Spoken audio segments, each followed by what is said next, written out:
Hi and welcome to today's Now Talk coming to you from Bond University. Thanks for tuning in today.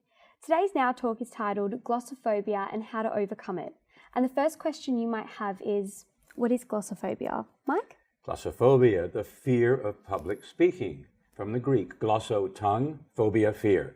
Isn't it one of the worst fears in the world? Wasn't there here some statistics about that? I heard that, yeah, no, definitely. I heard that it's really up there and high. But there's a way to get over it.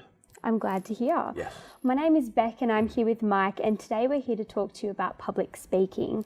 I'm a Bachelor of Communications student here at Bond University, and as a communications student I tend to have a love-hate relationship with public speaking, so I'm excited to hear what you've got to say. But if you're watching, please don't be afraid to ask questions in the comments below and we'll answer them towards the end of today's talk. But my understanding of a phobia is that it's an intense fear, and most people overcome their fears by facing them or immersing themselves in them, and in this case it's public speaking. Can you tell us a bit more about that, Mike? I think as we worry, Beck, what people think of us, we're standing up there in front of a crowd talking and we worry that people are thinking bad things about us, or what do we look like, or we're not sure what we're talking about. And it's a fairly normal fear, but there are ways to get through that fear, either to get rid of the fear completely or to realize that even if you do feel a bit nervous, which is totally normal, that you can get on there and give an amazing speech. Well, beautiful. Mike, why should we care? Why is public speaking so important to us all? Well, as a student, I'm sure you have to give talks in class, right? Yeah. Okay. And when you apply for a job, you have to make a good presentation, perhaps to an individual or to a panel. When you're in the job, you're giving talks all the time, aren't you? Giving presentations to convince your colleagues to work with you, or your employees to work for you, or the boss to give you more money. So you're always giving presentations. In your social life, a toast at a wedding maybe, perhaps a eulogy at a funeral, accepting an award, presenting an award, introducing somebody, the list goes on and on. And why should you suffer through all that? You're going to have to give speeches, give talks, learn how to do it easily and enjoy it. The whole point is to have fun doing it. Very true. Well, you sound like you know your stuff, and I was wondering what sort of makes you all like an expert in all of this? Well, when I was in my 20s, Beck, I was as nervous as the next person. I'd stand behind the lectern here and just read my speech, and got very mild applause because I wasn't very engaging in the audience. So I thought, this isn't good enough. So I took a course, a Board of Trade course back in Vancouver. I learned some of the techniques that I now teach here at Bond, and I've been teaching here for 20 years. Public speaking has been on the program for about 19 of those 20 years, and more than 5,000 students have actually taken the public speaking subject in one form or another here at Bond. So it's a good subject. The workshop I've actually presented overseas at Cambridge University for 7 years, London School of Economics, Tsinghua University in Beijing, Royal University of Bhutan, even the Hwange Bush Camp in Zimbabwe. So people need to do this, and luckily we've come up with something here that has widespread appeal. Harvard Business Review wrote us up how we teach public speaking here at Bond.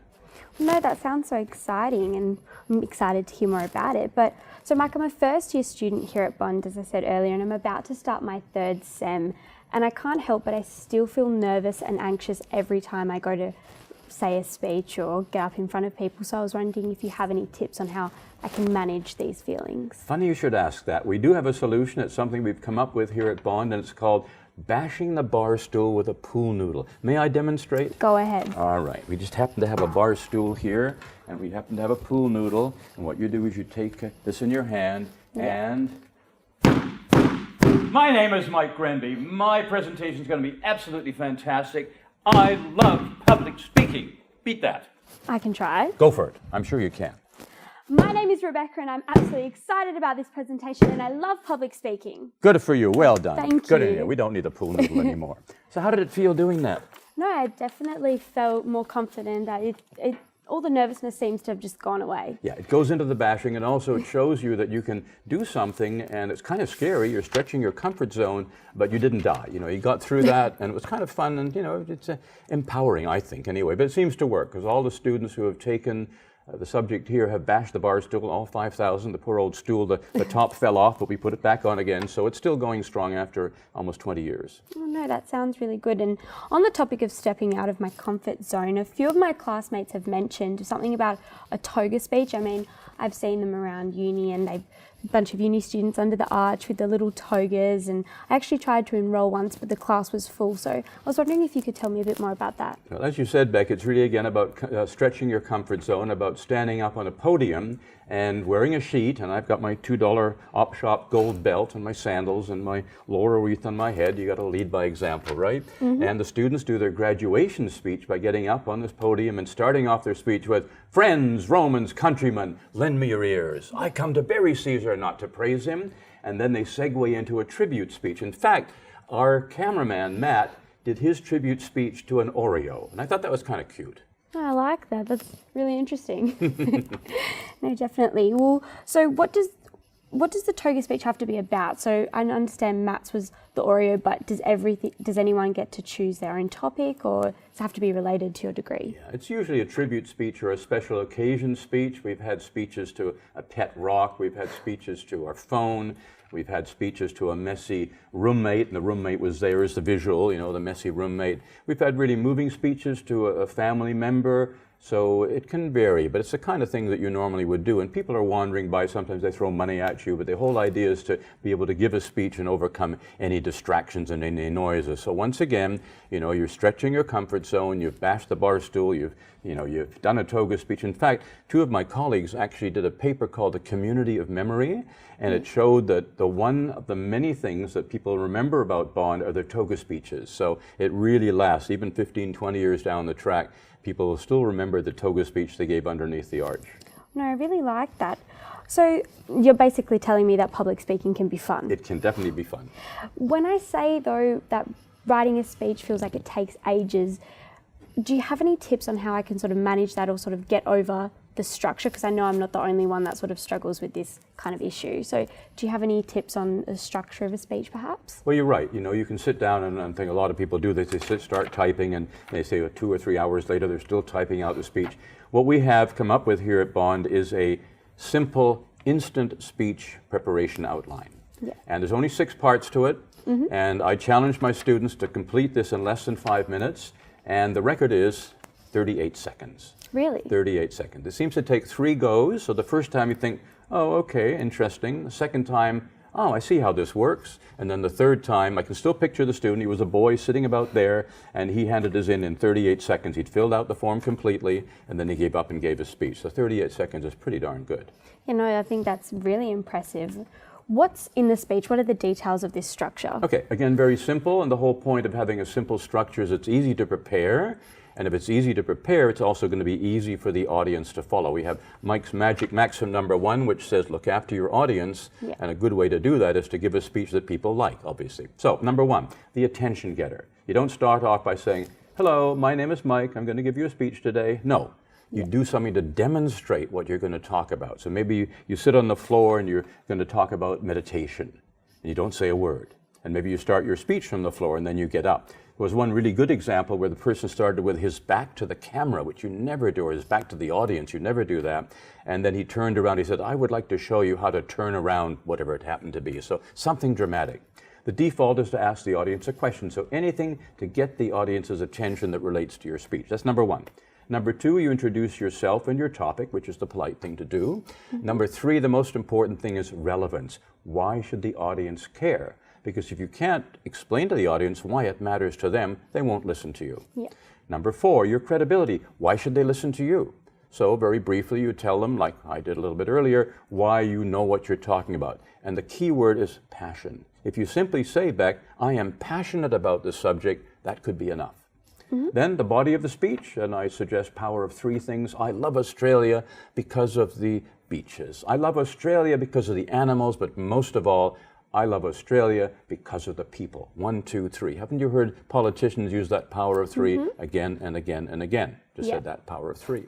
Then you wrap it up with a conclusion. Last words linger, something that people are going to remember, and you finish off your speech at the end. 6 simple points.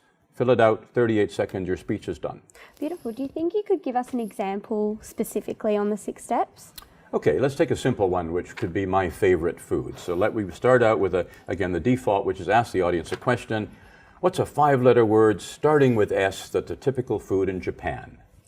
Sushi. Sushi, right. So that was my attention getter. Then I say, hello, my name is Mike Grenby. Today I'm going to tell you why sushi is my favorite food. So then I've introduced myself, only 5 seconds. Now the important one. Why should you care why sushi is my favorite food? So then I'd ask the audience a question. How many people here eat sushi? And people put up their hands. Well, I'm going to convince you, those people who eat sushi, to try something new and something different, like uni, which is sea urchin. And for those of you who haven't tried sushi, give it a go, because if it's that popular, there must be some reason why, so try it. So there's my relevance.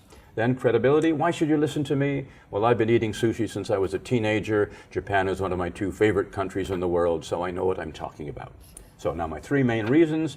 I like sushi because it looks good. I like sushi because it tastes good. And I like sushi because it's good for me. Power of 3, 1, 2, 3. Aren't those enough reasons why you should try something new or give it a go in the first time? I think so. Beautiful. Does that work? Yep, that worked. Why don't you try one? Give us a powerful speech. Okay. What is round, cheesy, and incredibly delicious? Not sushi. Pizza! Definitely. Well, my name's Beck, and I'm a fellow pizza lover and enthusiast. People should care because pizza is the one dish that no one can say no to. My accreditation, or why you should listen to me, is because I'm Italian and I know what I'm talking about. 3 reasons why. It's the perfect party dish. It's the foundation of Italian culture, and there's variety. It's endless. It never stops. And I mean, overall, pizza is great. Is that good enough? You're making me hungry, kid. We should go and get some pizza right after we've done this talk. No, But definitely. it shows how easy it is, doesn't it? It's very simple, easy to follow, easy to put together, so you never have to worry about taking hours to do a speech again. You just outline it, and then you fill it out if you need to do that. No, beautiful. That's amazing. And I've been asking all the questions so far, so now let's take a few questions from the audience on Facebook. Just won't be a moment. So, audience have asked, how can I motivate myself to become a more fearless public speaker? Motivate yourself to become a more fearless public speaker. I think you have to find something you like to talk about, find something passionate in your topic, something that you can get excited about. And if you do that, it's easy. Try and share something of yourself with the audience, because it's easy to talk about things that you know. Tell anecdotes, tell stories, because these are the easy ways to get a presentation going, and they're interesting. The audience likes to hear that. And use our little 6-step outline to get you going. Beautiful. Is there a way to prepare for the tough questions from the audience? There are 3 answers you can give to any question you might ever be asked. And number 1 is you give the answer, okay? Number 2, and this is the challenging one, you don't know the answer, so what do you say? Well, you admit, I don't know the answer, but I will find out and let you know. I'll send an email. I'll put it on my website. I'll tell you after the break. So you don't know, but you will let people know when you have been able to find out. Or number 3, I know the answer, but I can't tell you because it's embargoed. It won't be announced till next week. It's before the courts. It's business confidentiality. So those 3 answers will cover any question you might ever be asked. So what is more important, content or delivery? Well, they're equally important. In fact, there's one more. There's 3 parts to every speech, and you have to tick each one of those boxes. Number 1, the content. If its content isn't interesting to the audience, they're not going to listen to you. So you've got to make sure the content is interesting and relevant. Number 2, the structure, which is what we're talking about here. Does it flow easily? Is it easy to follow? And number 3, the way you deliver it. Yeah. So content plus structure plus delivery, that equals audience engagement. And if any of those is missing, you won't get the audience engagement. So make sure before you give a talk that the content is interesting, the structure is easy to follow, and the delivery is passionate. Beautiful. Do you have any tips to avoid saying Yes, that's a common concern. We call those vocalized pauses, and what I encourage people to do is to tape or record their talk or get somebody to video it. You should always have a look at a video of yourself at least once a year to see how you're presenting, and count the number of ums. And after that, you simply say, okay, I need to be aware that I'm about to say an and challenge yourself to say fewer ums. If you've got somebody in the audience, get somebody to sit at the back of the audience, and every time you say they put up their hand. It makes you very aware that you're about to say an and eventually you'll find that you're pausing instead. We had one person who took the Masters of Public Speaking subject here, and every other word was when she started out. And she managed in a very short time to be able to pause instead. We actually called her the Queen of the Pause, P-A-U-S-E. And she was so successful that she got married a few months afterwards, gave a speech at her wedding, not a single so it can be done. Well, I'm glad to know that. What's more important, or do you think walking around the space is sometimes better than standing still? variety. I like to call a presentation a performance. So you're performing, and when you perform, you just don't stand still, nor do you walk back and forth, pacing all the way like that. So a little bit of each. I like to suggest you should move for a reason. So you move into the audience's space to make a point, and then you come away again. And finally, if anyone wants to argue, how do you avoid it without any harm? Always be polite. You know, again, maxim number one is audience care. So you just have to be able to deal with that. Remember, the audience is probably on your side. So if you've got somebody in the audience who's causing a bit of a problem, you know, you be polite and you say, well, I'd be happy to deal with that afterwards, sir or madam, and just smile, and then eventually you move on to something else. So never lose your cool. And the more often you do these things, the easier it is to come up with a glitch when suddenly the PowerPoint doesn't work or there's a real problem. It really becomes easy to handle easy. Just practice. Beautiful. Thank you all so much for those questions. And Mike, this has all been so helpful, and I'm really keen to try out the 6-step process myself. My question is, can it only be used for class presentations, or where else can I use it? You can use it in many different areas. For example, we talk about the elevator pitch or the lift pitch. You get into a lift and there's somebody there that runs a company you'd like to work for. You could use these 6 steps. You have to get their attention, introduce yourself and who you are, tell them why they should care because you've got something you to bring to the table, some credibility, a main point, and then a conclusion at the end. You can all that between the 1st and the 6th floor, and then you hand them your business card. Have you got your business card yet? Not yet. Make sure you have one before you graduate. I definitely will. In fact, if you think about it, haven't we just done this talk using this particular outline, these steps? Didn't we start off with the attention, get to the glossophobia? Well, now that you mention it. And you introduced the topic, didn't you? And then you said, why should we care about this, Mike? And then what's your credibility? You've been teaching it at Bond. We had the 3 main points, the bashing stool, we had the toga, and then we actually demonstrated the talk, didn't we? That was number 3. Yep. And now we're wrapping it up with a strong conclusion. So see how it works. Well, it definitely does. And honestly, Mike, I found this so helpful, and thank you for everything. Finally, what can I do or my friends do if we want to become more confident and sort of go the extra mile when it comes to public speaking? Well, of course, come to Bond. As an undergraduate, you could take the Unfair Advantage, which is a beyond Bond core subject, a workshop, and that's a great way to learn to be a better speaker. Or if you're a graduate student, you take our new graduate subject called Mastering Public Speaking, which we offer in the intensive mode over 5 days, 36 hours, and that one really gets all the points across. So those are about the best ways you can become a better speaker. Awesome. Well, thank you so much again, Mike, and thank you all for tuning in and joining both Mike and I today.